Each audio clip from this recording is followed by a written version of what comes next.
Hello दोस्तों, जैसा कि बात हुआ था सीरीज के अगले लेक्चर में हम लोग आज देखेंगे, ठीक है, आरएमएफ रोटेटिंग मैग्नेटिक फील्ड। सबसे इम्पोर्टेंट टॉपिक है भाई पूरे इंडक्शन मशीन या सिंक्रोनस मशीन को समझने के लिए, ठीक है। आप अच्छे से चैप्टर नंबर 1 है समझिए, ठीक है। चैप्टर नंबर 1 है। चैप्टर नंबर 1 में हम लोग देखेंगे घुड़ीय चुंबकीय क्षेत्र, रोटेटिंग मैग्नेटिक फील्ड। इसकी हम लोग बात करेंगे। नाम से पता चल रहा है रोटेटिंग मतलब घूमने वाला, मैग्नेटिक फील्ड चुंबकीय क्षेत्र, ठीक। जैसे कि हर एक चुंबक का एक कोई रेंज होता है कि वहीं तक दूसरे चुंबक को आकर्षित करता है, ठीक है। उसी की बात हम लोग करेंगे। तो मैग्नेटिक फील्ड क्या है इसकी परिभाषा आगे बात करेंगे। सबसे पहले आप ओवरव्यू समझ लीजिए। आप ऐसे ही अपने कॉपी पे चार्ट बनाएंगे, ठीक। देखिए मैग्नेटिक फील्ड है जो पैदा कैसे कैसे हो सकता है इसकी बात करेंगे। इसकी उत्पत्ति कैसे कैसे हो सकती है, ठीक है। पहला देखिए डीसी सप्लाई से भी चुंबकीय क्षेत्र जनरेट होता है। कैसे होता है आगे हम आपकी इसकी व्याख्या करेंगे। जो डीसी सप्लाई से जनरेट होगा उसको बोलेंगे डीसी मैग्नेटिक फील्ड। जो एसी सप्लाई से जनरेट होगा उसको क्या बोलेंगे, एसी मैग्नेटिक फील्ड। क्या बोलेंगे, एसी मैग्नेटिक फील्ड। तो हम देखेंगे कि भाई डीसी हमारे यूज का होगा ही नहीं, जो डीसी से जो चुंबकीय क्षेत्र जनरेट होगा। क्यों? क्योंकि फैराडे का लॉ भी बोल दिया है। फैराडे का इलेक्ट्रोमैग्नेटिक इंडक्शन का नियम क्या है भाई, कि समय के साथ हमारा फ्लक्स जो समय है D phi by D T, समय के साथ क्या होना चाहिए, बदलना चाहिए। तभी ये किसी कंडक्टर को कट करेगा फ्लक्स, तब किसी कंडक्टर में ईएमएफ जनरेट होगा। लेकिन यार ये डीसी तो समय के साथ बदलेगा ही नहीं। मतलब इससे जो चुंबकीय फ्लक्स जनरेट होगा, मैग्नेटिक फील्ड जो जनरेट होगी, वो किसी कंडक्टर को काट के उस कंडक्टर में ईएमएफ नहीं पैदा कर सकता है। आई होप आपको ये बात बहुत क्लियरली पता चला होगा कि डीसी का हम यहाँ पे बात क्यों नहीं करेंगे, ठीक है। समझ में आया? चलिए, तो अब हम बात करेंगे, किसकी बात करेंगे, एसी की बात करेंगे। किसकी बात करेंगे, एसी मैग्नेटिक फील्ड की ही बात हमेशा करेंगे, क्योंकि हम लोग इलेक्ट्रिकल मशीन सेकेंड की बात कर रहे हैं। इलेक्ट्रिकल मशीन सेकेंड की बात कर रहे हैं, ठीक है। अच्छा अब देखिए भाई एसी में कितने टाइप की हो सकते हैं। तो एसी सप्लाई देखिए एक सिंगल फेज का हो सकता है। देखिए फेज को ऐसे दिखाते हैं, फाई बना देते हैं। ये क्या बताता है, सिंगल फेज। और एक फेज से ज़्यादा को बोलते हैं मल्टी फेज, मतलब पॉलीफेज या बहुफेज बोल सकते हैं, ठीक है। तो सिंगल फेज से जो फ्लक्स जनरेट होगा, चुंबकीय फ्लक्स, उसको बोलेंगे सिंगल फेज मैग्नेटिक फ्लक्स, ठीक है। या इसी को बोलते हैं पल्सेटिंग फील्ड। क्या है कैसे सबकी बात करेंगे। मल्टी फेज मतलब 2 फेज से जो जनरेट होगा उसको बोलेंगे 2 फेज मैग्नेटिक फील्ड। 3 फेज से जनरेट होगा 3 फेज। 6 फेज से जो जनरेट होगा 6 फेज। 9 फेज से जो जनरेट होगा 9 फेज। 12 फेज से जो जनरेट होगा 12 फेज मैग्नेटिक फील्ड। तो अब कुछ बच्चों के दिमाग में आया होगा कि सर बीच में आप क्यों नहीं बोले हैं देखिए सिंगल फेज बोले हैं, 2 फेज बोले हैं, 3 फेज बोले हैं, अब 4 फेज नहीं बोले हैं। यहाँ पे 5 फेज नहीं बोले हैं, 6 फेज, 7 फेज, 8 फेज नहीं बोले हैं, 9 फेज बोल दिए।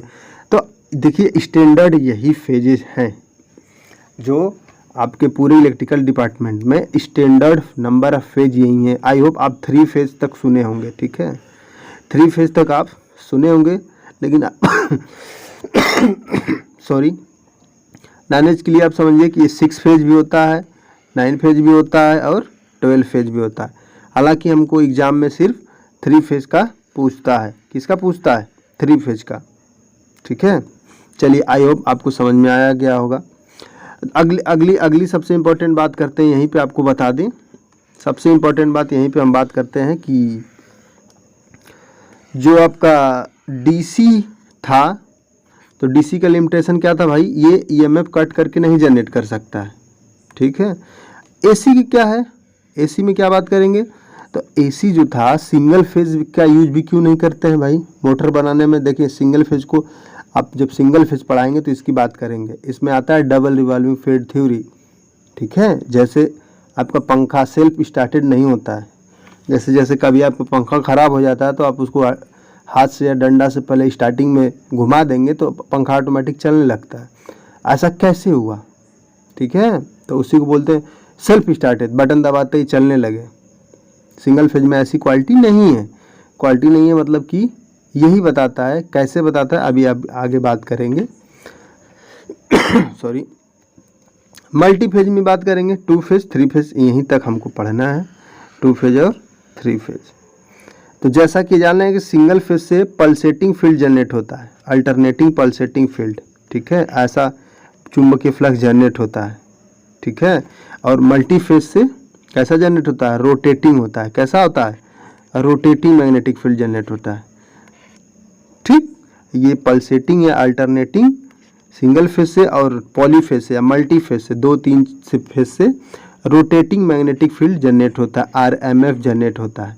हमको इंडक्शन मोटर बनाना है, ऐसे ही बनाते हैं ना, तो हमको क्या यूज होगा, ये, ठीक है। मतलब एक बार मोटर स्टार्ट हो चलती रही। इसमें देखिए मोटर स्टार्ट हुई, खूब तेज घूमी, फिर धीमा होकर बंद हो गई, फिर हंटिंग में माइनस में चली गई, फिर जीरो हो गई, फिर चालू हो गई, फिर बंद हो गई। तो ये हमको नहीं चाहिए। क्या चाहिए हमको, रोटेटिंग मैग्नेटिक फील्ड चाहिए। आई होप बात आपको अच्छे से समझ में आई होगी। देखिए थोड़ा सा वक्त लगेगा, लेकिन आप बेसिक पहले सीख लीजिए, फिर मज़ा आ जाएगा, आपको पूरा मज़ा आ जाएगा, ठीक है। चलिए आप समझ में आ गया होगा। चलिए अगले पेज पे चलते हैं।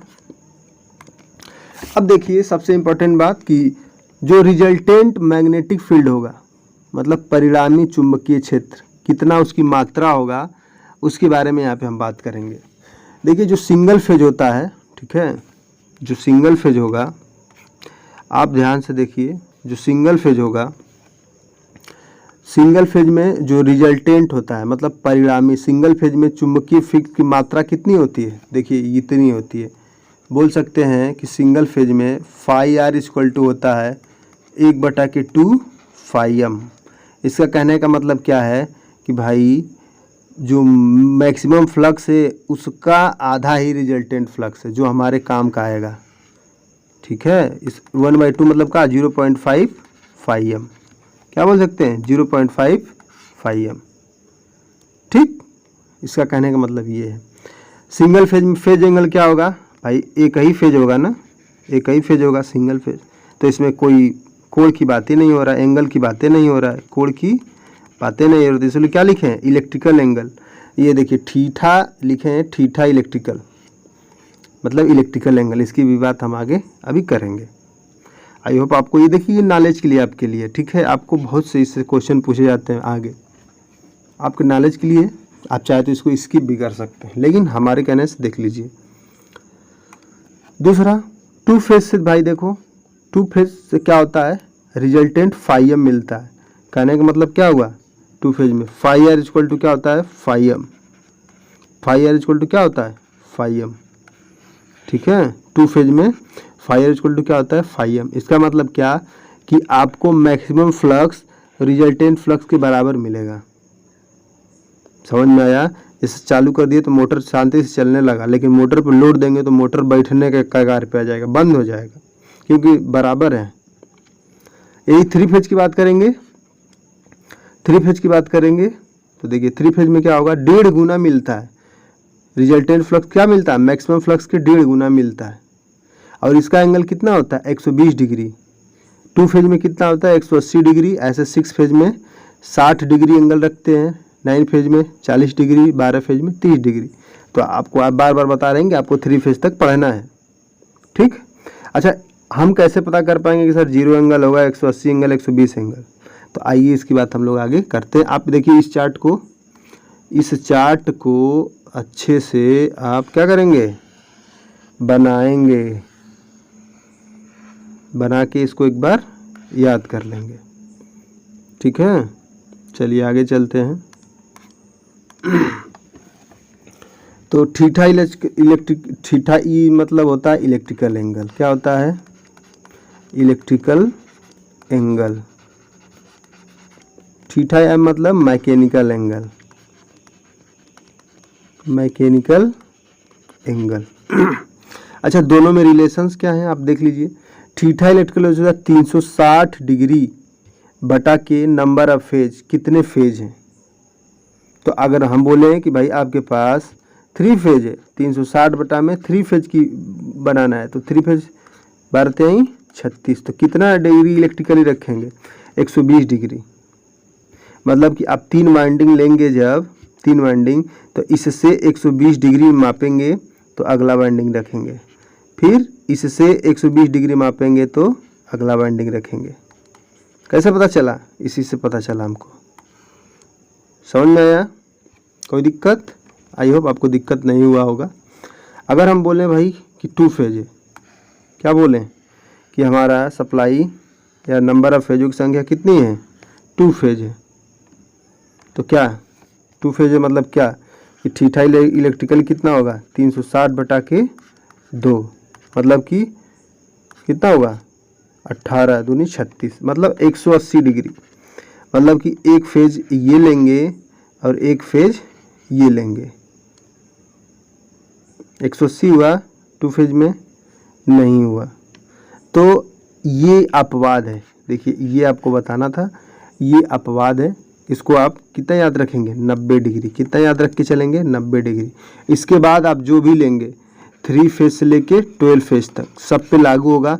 सिर्फ 2 फेज पे ये फार्मूला थोड़ा सा लागू नहीं होता है, जो आपको ध्यान में रखना पड़ेगा। ठीक, चलिए आगे चलते हैं। चलिए आगे चलते हैं। देखिए कभी कभी आपको पूछ देता है इलेक्ट्रिकल और मैकेनिकल डिग्री में अंतर। ठीक, तो अगर हम बोलेंगे कि अगर theta electrical equal to 90 degree है तो थीटा मैकेनिकल बताइए, तो आप इस फार्मूले से इजीली उसको लगा सकते हैं। जैसे ये 90 हो गया, गुणे 2 ये आ गया, और नंबर ऑफ ए पोल है बराबर थीटा मैकेनिकल। तो क्या रखते हैं, 180 डिग्री कितना होगा, 180 बाई पी। यहाँ से आप निकाल सकते हैं, थीटा मैकेनिकल भी निकाल सकते हैं, कुछ भी पूछे तो आप निकाल सकते हैं। ठीक, चलिए आगे चलते हैं। देखिए अब हम बात करते हैं कि DC magnetic field, direct current, चुंबकीय क्षेत्र। ठीक है, एक एक की बात करेंगे, आपको कोई कन्फ्यूजन की बात नहीं है। हम इसकी बात करने जा रहे हैं भाई, इसकी बात करने जा रहे हैं। ठीक, डीसी डायरेक्ट मैग्नेटिक फील्ड, चुंबकीय क्षेत्र। देखो यार, एक कॉइल ले लो आप, कॉइल लेने के बाद आप इसको एक बैटरी से जोड़ दो। ठीक है, कॉइल लेने के बाद एक बैटरी से जोड़ोगे तो ये कॉइल ले लो, कॉइल लेके एक बैटरी से जोड़ दो, बैटरी से जोड़ोगे तो ये चारों तरफ क्या जनरेट होता है, ये एक ही यूनि डायरेक्शनल होता है, ये बदलेगा नहीं, ये बदलेगा नहीं। सेम आप एक हमारे प्लेलिस्ट में जाइएगा, ये शॉर्ट्स में देखिएगा, इलेक्ट्रोमैग्नेटिक इंडक्शन का एक वीडियो डाले हैं, इलेक्ट्रोमैग्नेटिक इंडक्शन का एक एनिमेशन डाले हैं। ठीक है, देखेंगे आप कॉइल के पास जैसे ही चुंबक को लाएंगे नॉर्थ और साउथ, चुंबक जैसे ही देखिए नॉर्थ से क्या निकलता है, फ्लक्स निकल के साउथ में जाते हैं, ये आपको भी पता है। जैसे ये फ्लक्स किसको कट करेगा, इस कॉइल को कट करेगा, तो इसमें क्या होगा, जनरेट होगा ईएमएफ, इसके सिरों पे ईएमएफ जनरेट होगा। अच्छा, यही कॉइल आके यही चुंबक आके किसी के पास रुक जाए, बदले नहीं, तो देखेंगे कि ईएमएफ यहाँ से हट जाएगा। तो डीसी में क्या होगा भाई, समय के साथ फ्लक्स बदलेगा ही नहीं, समय के साथ ये बदलेगा नहीं। ठीक है, तो ईएमएफ हमारे कॉइल में जनरेट ही नहीं होगा। आई होप आपको समझ में आ गया होगा। ठीक, चलिए आगे चलते हैं। अब बात करते हैं कि भाई चुंबकीय क्षेत्र होता क्या है। आप परिभाषा अगर पूछ दिया, कोई किसी ने भी पूछ दिया, तो क्या बताएंगे कि चुंबकीय क्षेत्र क्या है, किस चिड़िया का नाम है। तो चुंबकीय क्षेत्र का आप परिभाषा लिख सकते हैं हमारे साथ साथ। ठीक है, आप इसको लिखिए कि चुंबकीय स्रोत द्वारा, चुंबकीय सोर्स,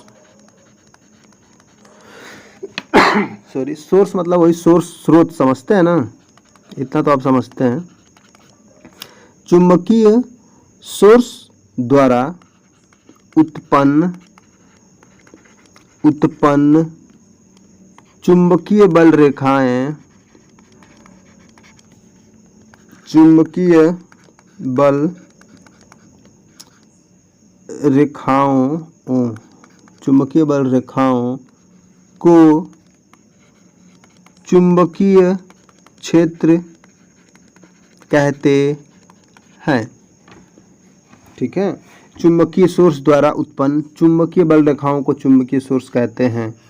या मान लीजिए चुंबक है, देखिए चुंबक कभी भी सिंगल पोलरिटी पे एग्जिस्ट नहीं करता है। मतलब आप एक चुंबक ले लिए, नॉर्थ और साउथ है ना, ये उत्तर और दक्षिणी ध्रुव है। हमको पता है कि चुंबक के अंदर जो फ्लक्स की रेखाएं होती हैं भाई, वो क्या होती है, साउथ से नॉर्थ चलती हैं, लेकिन जैसे ही बाहर निकलती हैं, किधर निकलती हैं, बाहर निकलती हैं, तो नॉर्थ से निकलती हैं और साउथ में क्या होती हैं, इंटर करती हैं। ठीक है, ये आप आई होप जानते हैं, 12 से ही पढ़ते आ रहे हैं। नॉर्थ से निकलेंगे और साउथ में इंटर करेंगे, और ये लाइन आपस में हमेशा क्या होती हैं, पैरेलल होती हैं। कांट कट ईच अदर, कभी भी एक दूसरे को काट नहीं सकती। ठीक, अब इस चुंबक को अगर बीच से काट भी देंगे तो फिर जो चुंबक बनेगा, छोटा सा ही चुंबक बनेगा, फिर ऑटोमेटिक वो नॉर्थ और साउथ बना लेता है। तो यही जो चुंबकीय बल रेखाएं हैं सोर्स द्वारा उत्पन्न, इनको क्या बोलते हैं, चुंबकीय क्षेत्र बोलते हैं। ठीक है, और आपको पिछले फिगर में दिखे थे चुंबकीय क्षेत्र और भी पैदा कर सकते हैं। देखे थे ना, आपके पास एक कॉइल था, आपके पास क्या था, एक कॉइल था।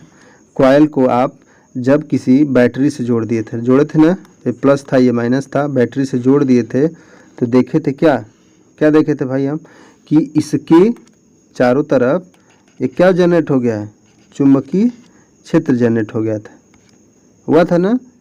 तो अब देखिए यहाँ पे क्या हुआ, इलेक्ट्रिक एनर्जी किस में चेंज हो गया, मैग्नेटिक एनर्जी में चेंज हो गया। हुआ कि नहीं हुआ, आप देखिए सब जानते हैं, बस नाम में थोड़ा बहुत कन्फ्यूजन है। तो इलेक्ट्रिक एनर्जी किस में चेंज हो गया, मैग्नेटिक एनर्जी में चेंज हो गया।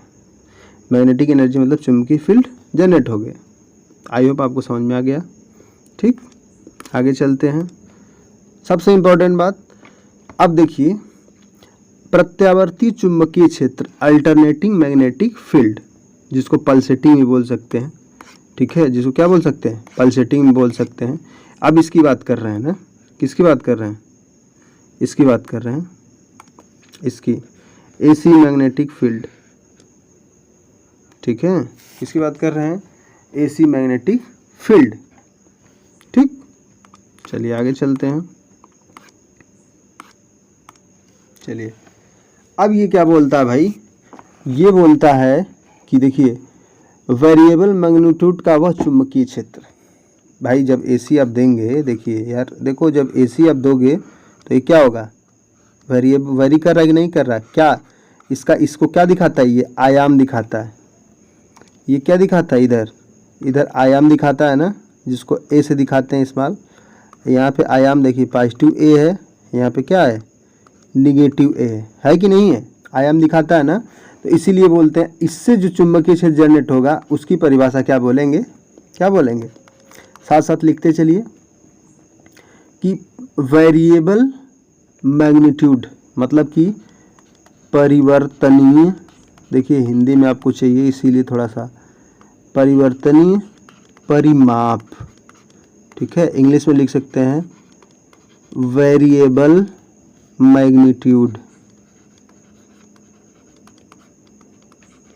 वेरिएबल मैग्नीट्यूड का वह चुंबकीय क्षेत्र, देखिए जहाँ पे हम शॉर्ट फॉर्म लिखे हैं आप पूरा लिखिएगा, जो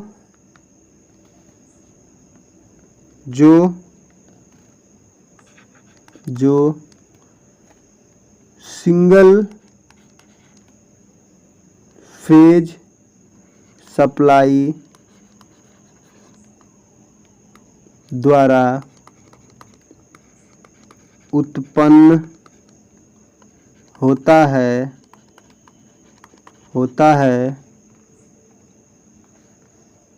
है और स्पेस में अपनी दिशा को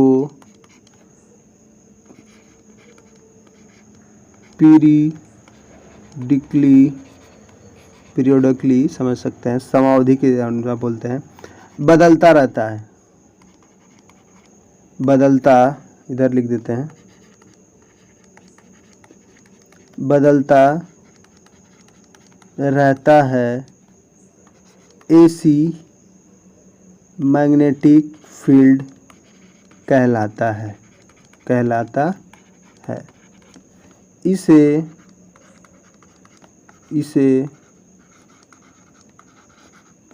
पल्सेटिंग मैग्नेटिक फील्ड के नाम से भी जानते हैं, के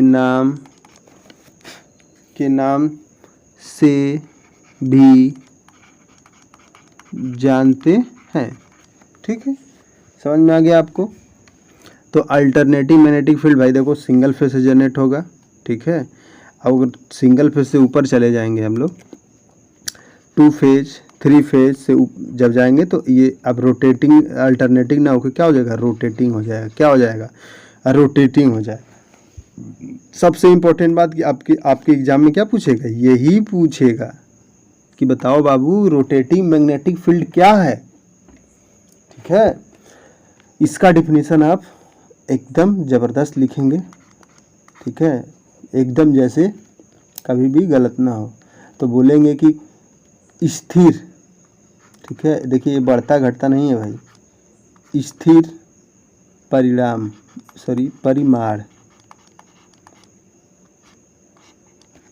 स्थिर परिमाण।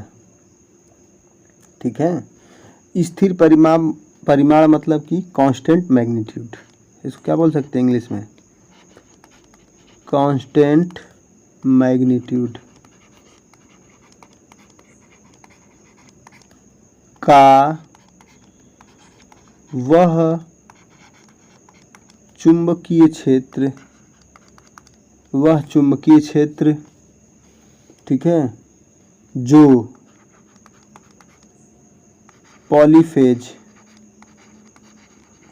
पॉलीफेज मतलब बहुकला बोल सकते हैं। ठीक है, बहुकला जैसे बोलते हैं ना, पॉलीटेक्निक मतलब बहुत तकनीकी, उसमें बहुत से तकनीकी आप सीख लेंगे 3 साल के पॉलीटेक्निक में। इसे बोलते हैं पॉली मतलब बहु होता है, कला मतलब फेज, जो पॉलीफेज बहुकला सप्लाई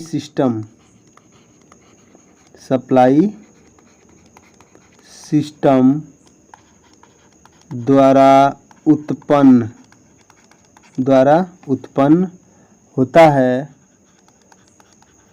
होता है और स्पेस के अंदर, सबसे इम्पोर्टेंट बात, स्पेस के अंदर एक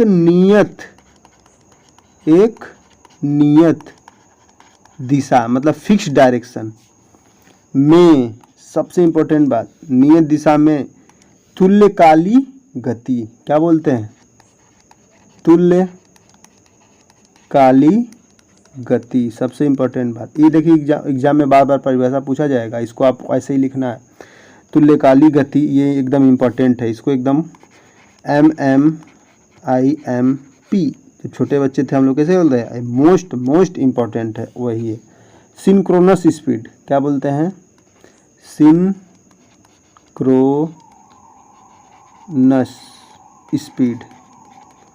सिंक्रोनस स्पीड से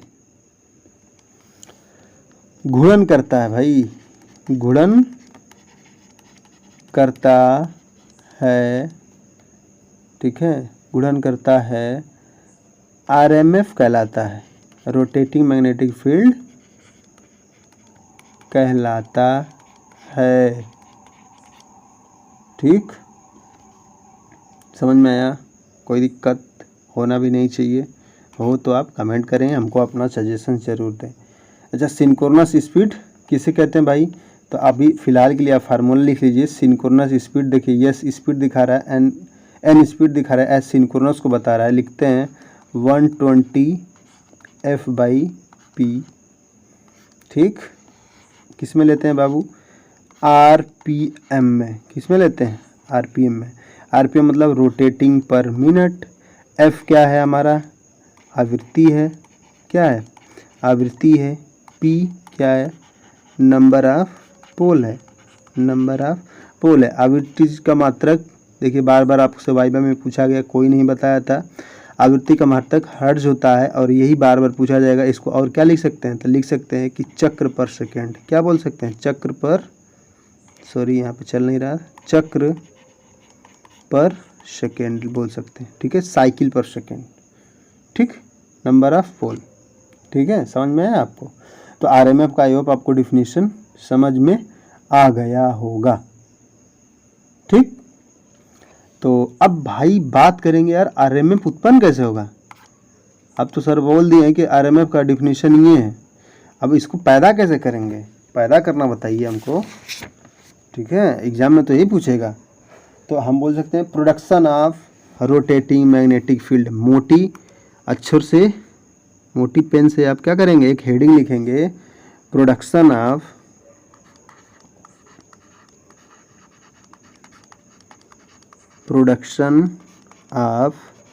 आरएमएफ रोटेटिंग मैग्नेटिक फील्ड, ठीक है। देखिए हम बात छोड़ दिए, डीसी वाला बात छोड़ दिए और सिंगल फेज वाला बात छोड़ दिए, क्योंकि हम ये जो आरएमएफ दे रहा था, जो सॉरी ये जो चुंबकीय क्षेत्र दे रहा था, ये अल्टरनेटिंग दे रहा था। मतलब हमारी मोटर एक बार जीरो से चालू बंद थी, चालू स्टार्ट हुआ, अभी पूरा घूमा, फिर अब तुरंत बंद हो गया, फिर घूमा उल्टा दिशा में, फिर एकदम तेज़ी से घूमा, फिर अब बंद हो गया, फिर सीधा दिशा में घूमा, तो ऐसे हमारा मोटर ख़राब हो जाएगा। भाई हमको ये किसकी ज़रूरत नहीं है। तो इसीलिए हम किस पे आ गए, 2 फेज पे, 3 फेज पे, 6 फेज पे, etc, ठीक। हमको यहाँ पे 2 फेज और 3 फेज से जानना है कि 2 फेज से कौन सा आरएमएफ जनरेट हो रहा है और 3 फेज से कौन सा आरएमएफ जनरेट हो रहा है। और एग्जाम के लिए आपको बार बार पिछले साल भी पूछा गया था, पिछले क्वेश्चन पेपर में भी पूछा गया था 3 फेज वाला, कि बताइए 3 फेज से वाइंडिंग से आप आरएमएफ कैसे पैदा करते हैं। पूरा डेरिवेशन, बहुत लंबा डेरिवेशन है, लेकिन आप हमारे साथ बने रहिए, एकदम समझ में आएगा, ठीक। चलिए आगे चलते हैं।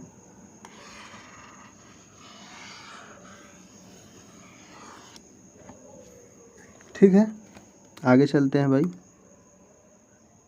तो चलो भाई देखते हैं अब, ठीक है, उत्पन्न करना। तो सबसे पहला हेडिंग रहेगा हमारा कि 2 फेज से पहले कैसा पैदा करते हैं। देखो एग्जाम में यार 3 फेज का ही पूछता है, लेकिन 2 फेज 3 फेज को अच्छे से जानने के लिए हमको क्या करना पड़ेगा, 3 फेज को आना चाहिए, ठीक है, समझ में आया। तो पहला हम लोग पढ़ेंगे by 2 phase supply, by 2 phase supply, ठीक है। ये एग्जाम में नहीं पूछता, लेकिन अब ये आएगा तभी आपको 3 फेज वाला समझ में आएगा, ठीक है। चलिए बाई 2 फेज सप्लाई, देखिए आपको पूरे लिखने का जो तरीका है ऐसे ही याद होगा। हम देखिए कोई भी जाता है एग्जाम में रट के आप पूरा नहीं लिख सकते हैं, लेकिन आप जब आप पढ़े रहेंगे, आपको सीक्वेंस पता रहेगा, तो धकाधक लिख के आ जाएंगे, नहीं तो नहीं लिख पाएंगे भाई, कन्फर्म है, ठीक। चलिए हम बोलते हैं कि हमारे पास एक फेज ये है, ठीक है, एक फेज ये है, मतलब एक ये वाइंडिंग है, ठीक, दूसरा वाइंडिंग हमारा ये है। अच्छा सर हमको कैसे पता कि हमको ऐसे ही वाइंडिंग रखना है, तो 90 डिग्री पे हमको कैसे पता चला, 90 डिग्री पे रखना है हमको कैसे पता चला भाई, 90 डिग्री इलेक्ट्रिकली रखना है, कैसे हमको पता चला। तो हम क्या बोले थे, थीटा इलेक्ट्रिकल इक्वल टू 360 बटा के नंबर ऑफ फेज, ये फार्मूला होता है, लेकिन 2 फेज के लिए वैलिड नहीं है और 3 फेज के लिए वैलिड है। 3 फेज से कितना होगा 120 डिग्री। अगर 3 फेज की वाइंडिंग लेंगे तो इस तीनों को कैसे रखेंगे, एक दूसरे से 120 डिग्री पे रखेंगे। 2 फेज है तो कितने पे रखेंगे, 90 डिग्री पे रखेंगे। ये जब आपको हम सिंगल फेज बताएंगे, पढ़ाएंगे, तो बताएंगे कि ये होता है डबल रिवॉल्विंग फील्ड थियरी, ठीक है, ठीक। चलिए आगे चलते हैं। तो भाई किस पे रख दिए थे, 90 डिग्री पे रखे हैं 2 वाइंडिंग, क्योंकि हमको 2 फेज सप्लाई से हमको आरएमएफ पैदा करके देखना है कि क्या इसकी स्थिति है, ठीक। चलिए मान लेते हैं कि जो ये कॉमन पॉइंट है इसका नाम दे देते हैं भाई, इसको N है, ठीक। और इसका ये वाला पॉइंट है A है, और इस वाले पॉइंट को क्या बोलते हैं, B है। सिंपल। चलिए जो इसमें से जो करंट फ्लो होगा बोल देते हैं यार कि IA फ्लो हो रहा है। क्या फ्लो हो रहा है, IA। और इसमें से जो करंट फ्लो हो रहा है उसको क्या बोल देते हैं कि IB फ्लो हो रहा है। क्या फ्लो हो रहा है, IB। कोई दिक्कत इतने पॉइंट में नहीं होगा भी नहीं, हमको पता है, ठीक। तो ये इसका तो वाइंडिंग रिप्रेजेंटेशन हो गया। अगर हम इसको मोटर वाला रिप्रेजेंटेशन दिखाएं आपको, ठीक है, मोटर वाला, चलिए हम मोटर बना लेंगे कि समय ज़्यादा ना जाए। देखिए मोटर वाला जो है ये मोटर हम बना दें, ठीक है। मोटर का ये भाग दिखा रहा है आपको, ठीक है, अब हम मेंशन कर देते हैं। ये ऊपर वाली भाग दिखा रहा है आपको स्टेटर, ये क्या दिखा रहा है, स्टेटर। और ये बीच वाला भाग क्या दिखा रहा है आपको, रोटर। ये क्या दिखा रहा है, रोटर। आई होप आपको समझ में आया होगा, ठीक है। अब देखिए इसमें सिर्फ 2 वाइंडिंग रखनी है ना, 2 वाइंडिंग। तो आपको एक कन्वेंशन आप मशीन फर्स्ट में भी बताए थे, यहाँ पे भी बता देते हैं। अगर देखिए आपको क्रॉस दिखाएं और एक आपको डॉट दिखाएं, आपको क्या दिखाएं, डॉट दिखाएं। तो देखिए क्रॉस मतलब कि करंट अंदर की तरफ जा रही है भाई, ठीक है। कैसे, किधर की जा रही है, अंदर की तरफ जा रही है। और डॉट मतलब कि बाहर की तरफ आ रही है। किधर की तरफ आ रही है, बाहर की तरफ। इसके मतलब क्रॉस मतलब अंदर की तरफ जा रही है, इसके मतलब बाहर की तरफ आ रही है। मतलब कि अगर इस पर हम एक तार लपेट दें, अगर इस पर हम क्या लपेट दें, एक तार लपेट दें, तो देखेंगे कि भाई देखो ये करंट क्या है, जा रही है ना। तो यहाँ से किधर जा रही है, यहाँ से अंदर हिल रही है कि नहीं हिल रही है। तो इधर क्या बनाते हैं, अब इसी को हम क्या बना सकते हैं इधर। अब ये पूरा तार ना दिखा के अंदर जाएगी तो क्रॉस दिखा देंगे, क्या दिखा देंगे वहाँ पे नहीं चल रहा है, सॉरी, अभी आपको समझा देते हैं, ठीक है। चलिए थोड़ा सा देखिए, ये है ना। तो अगर इधर से तार लपेटे हैं, ठीक है, तार लपेटे हैं, आप ये बात एक बार समझ लीजिए। करंट इधर से एंट्री कर रहा है, इधर से क्या कर रहा है, निकल रहा है। तो इधर से देखिए यहाँ से आया, अब यहाँ से क्या हुआ, इंटर कर दिया, फिर यहाँ से बाहर आया, फिर यहाँ से बाहर निकल गया, यहाँ से फिर क्या किया, इसमें इंटर कर दिया। तो जहाँ पे करंट इंटर करता है तो इसको अभी हम ऐसे भी बना सकते हैं। इतना ताम झाम ना दिखा के सिर्फ क्या दिखा दें, यहाँ क्रॉस दिखा दें, यहाँ पे भी क्या क्रॉस दिखा दें, क्रॉस दिखा दें, और यहाँ पे 2 क्या दिखा दें, डॉट दिखा दें। तो हमको पता चल जाएगा 2 तार है, इधर से क्या हुआ, करंट, ठीक है। इधर से देखिए करंट क्या हुआ, अंदर जा रहा है, और इधर से क्या निकल रहा है, बाहर निकल रहा है, फिर अंदर जा रहा है, फिर बाहर निकल रहा है। आई होप आपको ये बात समझ में आया होगा। तो हमारे कहने का सिर्फ मतलब ये था कि आप जब भी क्रॉस का सिंबल प्रयोग करेंगे तो आपको समझ जाना चाहिए कि करंट अंदर की तरफ जा रही है, और डॉट जब भी प्रयोग करेंगे तो आप समझ जाएंगे कि करंट बाहर की तरफ आ रही है, ठीक। चलिए 2 वाइंडिंग लेते हैं भाई, 2 वाइंडिंग नाम दिए ABCD। तो इसको पहले A ले लेते हैं। तो देखिए A का अगर क्रॉस यहाँ पे लेंगे तो डॉट क्या होगा, इसी के सीध में नीचे होगा। मतलब कि यहाँ से तार, अगर तार की बात करेंगे ना, तो यहाँ से तार, ये देखिए तार यहाँ पे जाएगा, और यहीं से क्या निकल के बाहर आ जाएगा। मतलब यहाँ से क्रॉस बना दिए, यहाँ पे क्या बना दिए, डॉट बना दिए। समझ में आया बात, कोई दिक्कत नहीं होना चाहिए, ठीक है। तो इसको नाम दे दिए भाई A, और इसको नाम दे दिए A डैश। कोई दिक्कत नहीं, दिक्कत, बहुत सही। चलिए आप कितने डिग्री पे लेना है भाई, हमको तो ये कन्फर्म है ना, कितने डिग्री पे लेना है, 90 डिग्री पे लेना है। कितने डिग्री पे, 90 डिग्री पे लेना है। तो इसका 90 डिग्री कितना पे होगा, इतना पे होगा कि नहीं होगा। मतलब कि दूसरी वाइंडिंग कहाँ पे होगी हमारी, दूसरी वाइंडिंग की बात कर रहे हैं। कलर कौन सा ले लें, चलिए ब्लू ले लेते हैं। तो दूसरी वाइंडिंग की B यहाँ पे होगा, इस स्टेटर पे क्रॉस बना होगा, ये B होगा, और इसी के सीध में यहाँ पे क्या होगा, B डैश। आई होप आपको पूरा आसानी से समझ में आया होगा कि ये 2 सिंबल कैसे बनाए हम, ये चित्र कैसे बना है, ठीक। मोटर पे 2 फेज वाइंडिंग कर दिए, उसका फेजर टाइप में देख लिया, फेजर नहीं मतलब पूरे वाइंडिंग टाइप में देख लिए, ऐसे आसानी से हो गया। कोई दिक्कत इतने में नहीं, दिक्कत। आप इतने को क्या लिखेंगे? देखो भाई, सेमेस्टर एग्जाम में लिखने से ही नंबर मिलता है। तो आप क्या लिखेंगे भाई, बताइए क्या लिखेंगे?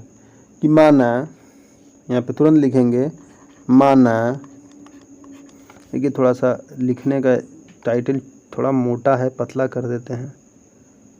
माना मोटर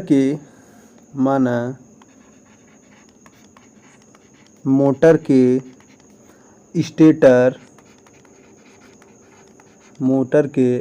स्टेटर पर 2 फेज वाइंडिंग NA और NB है। ठीक, दोनों के बीच 90 डिग्री फेज डिफरेंस है। देखो ये याद करने की ज़रूरत है, ये लाइन नहीं यार, कैसे याद करने की ज़रूरत है, हम तो यहीं पे साला सब याद हो जाएगा। देखो भाई, माना मोटर के स्टेटर पे, मोटर का स्टेटर ये है ना, 2 वाइंडिंग है, ए नाम की है और बी नाम की है। देखो कैपिटल स्मॉल से चलता है, कोई दिक्कत नहीं है। ठीक, इन दोनों के बीच में कितना का फेज डिफरेंस है? 2 वाइंडिंग कौन कौन से भाई? तो NA माने हैं और एक NB माने हैं, एक NB माने हैं और एक दूसरा क्या माने? NA माने हैं। दोनों के बीच में 90 डिग्री का फेज डिफरेंस है। इसमें क्या बुराई है, क्या याद करने वाली बात है? कुछ नहीं। समझ में आया इतनी बात? कोई दिक्कत नहीं होगा। चलो, समझ में आया? कोई दिक्कत तो नहीं हो, कोई नहीं दिक्कत। अब अगला, यदि सप्लाई 2 फेज है, यदि सप्लाई 2 फेज है, तब वाइंडिंग, देखिए अब हम पूरा वाइंडिंग नहीं लिखेंगे, ठीक है, ये देखिए वाइंडिंग है ना, अब हम आपको ये लिख देंगे W/D। आप इसको समझ जाइए कि हमेशा क्या लिखें? वाइंडिंग। तब लेकिन आप पूरा लिखेंगे, वाइंडिंग में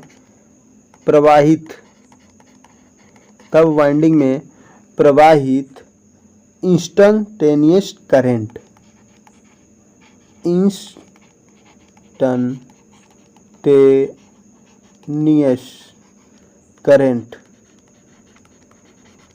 क्या बोलते हैं भाई इसको हिंदी में? तात्क्षणिक धारा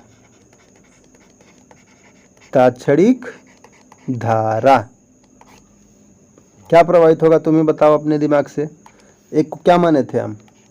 IA माने थे, जो रेफरेंस लिए थे, क्या बोलेंगे? IM sine omega T। दूसरा IB प्रोपोर्शनल, कितना था? IM साइन से कितना बताओ क्या था? ओमेगा T कितना पीछे था? 90 डिग्री पीछे था। इक्वेशन 1, इक्वेशन 2, इसमें किसी को दिक्कत होना नहीं चाहिए, ठीक है, किसी को भी दिक्कत होना नहीं चाहिए। तो कैसे नहीं होगा दिक्कत? जब हम चाहेंगे तभी दिक्कत नहीं होगा, अदरवाइज तुम लोग को तो होगा ही होगा, ठीक है। चलो तुम्हारा दिक्कत सॉल्व करते हैं। चलो भाई, तुम्हारा दिक्कत सॉल्व हो गया। देखो अब इस फेजर को देख लो भाई, एक बार इस फेजर को ध्यान से देखो, ठीक है, इस फेजर को ध्यान से देखो। अब ये क्या कह रहा है यार? देखो हम पहले किसको रेफरेंस माने IA को रेफरेंस माने है ना। बोलो, रेफरेंस मानने का मतलब हम बोले कि 2 लड़के हैं, हम मान लो कि 2 लड़के हैं, ठीक है, सोनू और पहला नंबर पे है, दूसरा नंबर पे कौन है? मोनू है। हम बोलो कि सोनू से मोनू एक स्टेप आगे है, तो भाई सोनू को रेफरेंस माने है ना, बोले ना कि सोनू से मोनू आगे है। बात समझ में आया?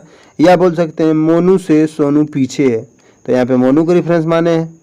सोनू से मोनू आगे है तो सोनू को रेफरेंस माने, मोनू से सोनू पीछे है तो मोनू को रेफरेंस माने। ठीक, हम क्या बोल रहे हैं यहाँ पे? हम बोल रहे हैं कि जो ए फेज वाली वाइंडिंग है, ठीक है, जो ए फेज वाली वाइंडिंग है, ये क्या है? रेफरेंस है। रेफरेंस मतलब बोले इसकी जो करंट होगा मैक्सिमम जाएगा I am sine omega T. क्या दिक्कत है बताओ, इसका फेजर ड्रा कर लिए, I am sine omega T. देखो फेजर ड्रा हो गया।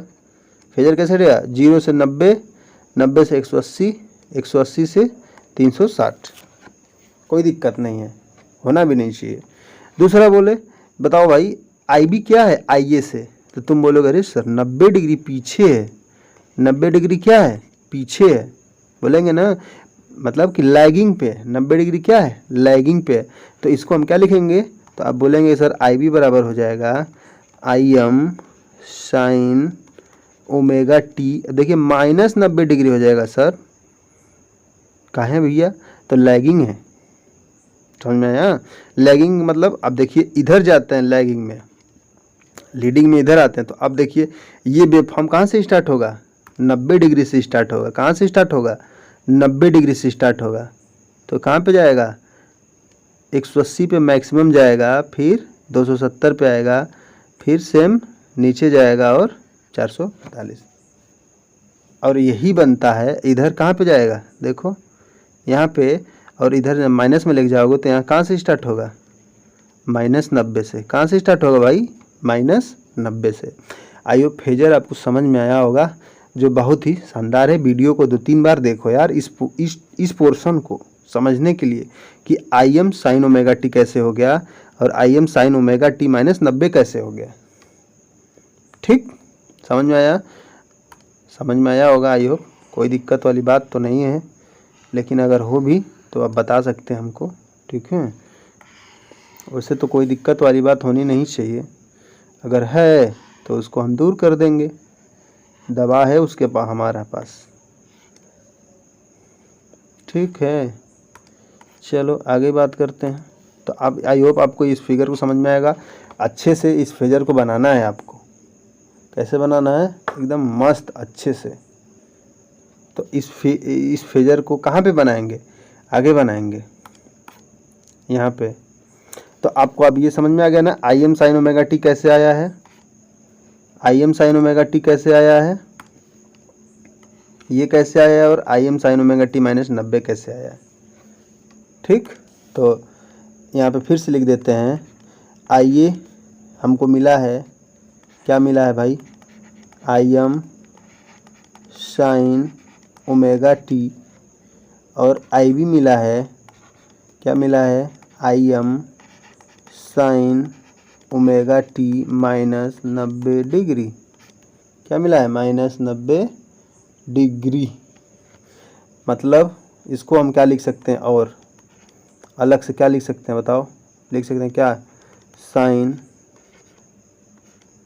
बताओ साइन 90, देखो माइनस का मान ले लेते हैं ओमेगा टी, यहाँ पे क्या होगा माइनस का मान हो गया ना। बताओ अब देखो sine 90 minus theta cos theta, तुम क्या बोलोगे काश थीटा, लेकिन काश थीटा कैसे होगा, हो गया माइनस का काश थीटा। ठीक, कोई दिक्कत नहीं है। तो अब इसको चलिए हम मिटा नहीं रहे हैं, चलिए आप लिख लीजिएगा, बाद में भूल सकते हैं।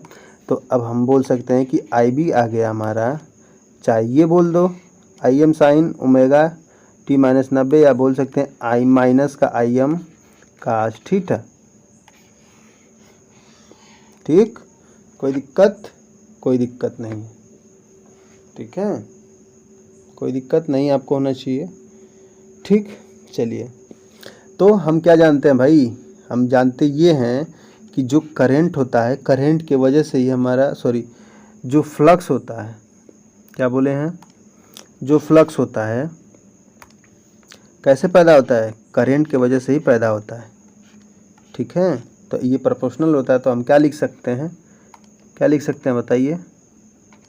हम लिख सकते हैं, पहला बात यहाँ पे हम लिख देते हैं, हम लिख सकते हैं कि आई ए बराबर हो गया आई एम, आई जो ये क्या हो गया phi M sine omega T, I B बराबर हो जाएगा फाई एम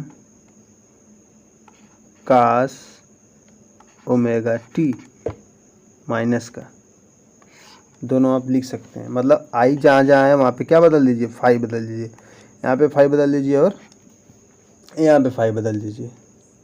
ठीक, इतना में कोई दिक्कत। और 5 बदलने के बाद आप उसके बाद ये क्या करेंगे, ये वाला वेब फॉर्म आप उसको ड्रा करेंगे, ये वाला पूरा वेब फॉर्म वहीं पे ड्रा करेंगे। कैसे आया है आपको अब आई होप समझ में आ गया होगा। ठीक है, चलिए देखिए वीडियो ज़्यादा लंबा ना हो इसलिए काम कर रहे हैं। अब जल्दी से आपको कंक्लूड करेंगे।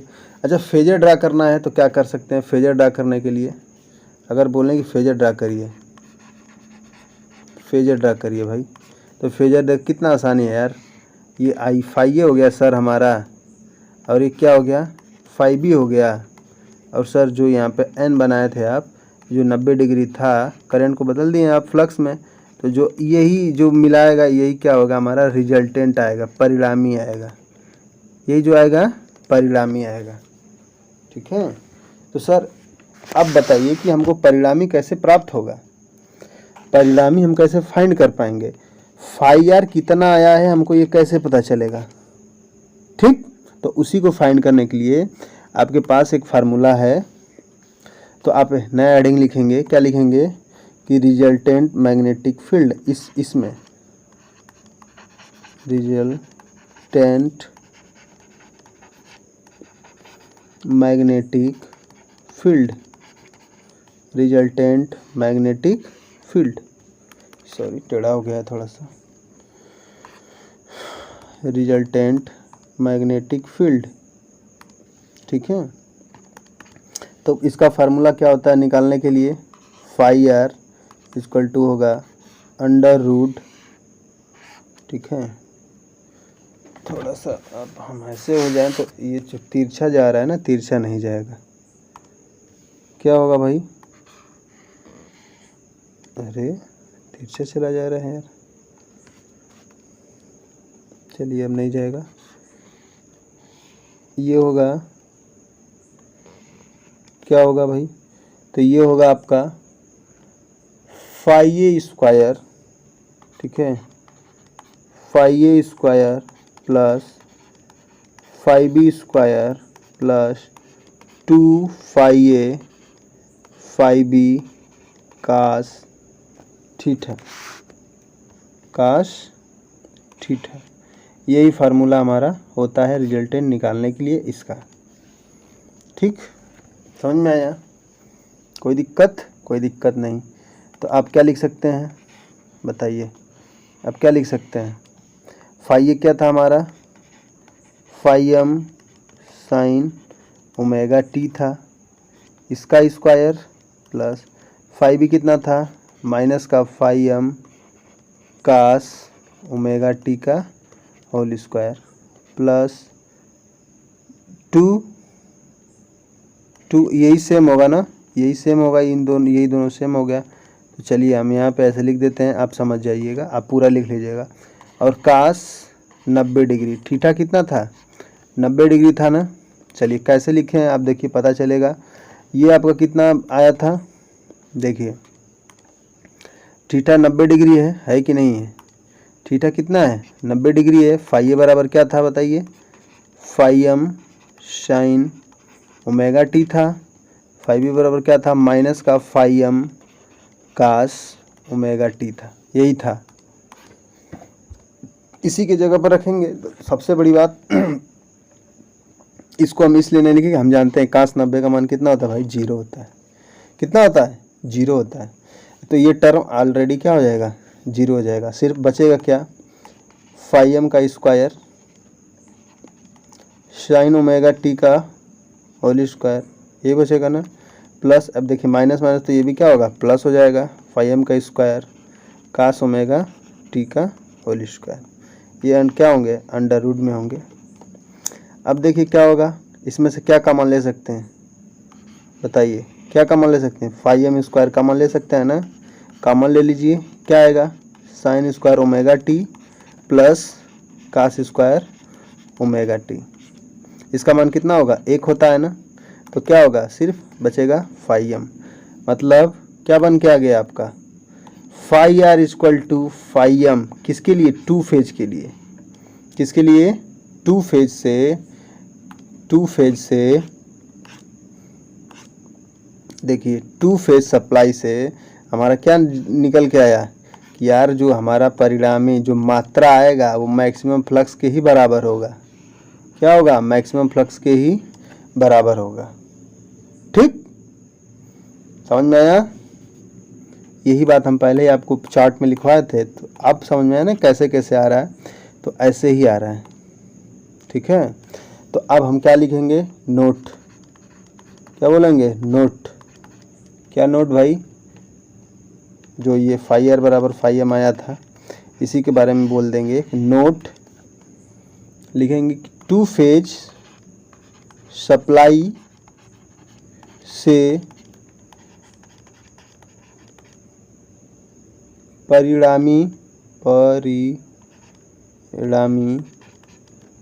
परिणामी रिजल्टेंट मतलब फ्लक्स कांस्टेंट मिला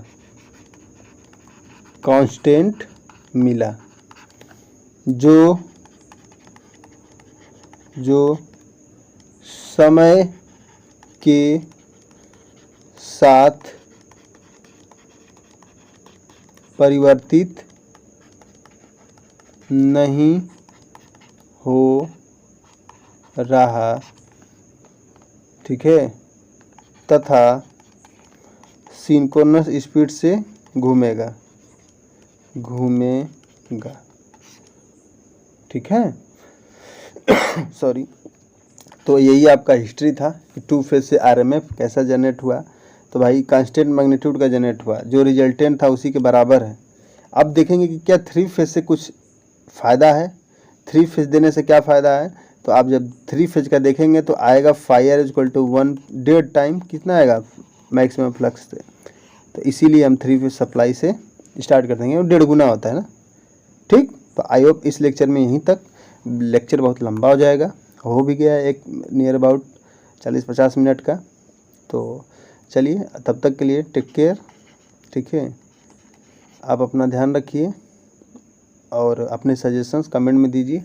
और जो तो अगर अच्छा लगे लेक्चर तो अपने दोस्तों को, मित्रों को सब्सक्राइब करवाइए चैनल। ठीक है, तब तक के लिए टेक केयर। अगले वीडियो में तैयार रहिए। थ्री फेज से कैसे आरएमएफ उत्पन्न करेंगे उसकी बात करेंगे हम लोग।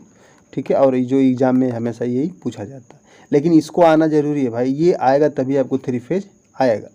ठीक, बाय बाय, टेक केयर।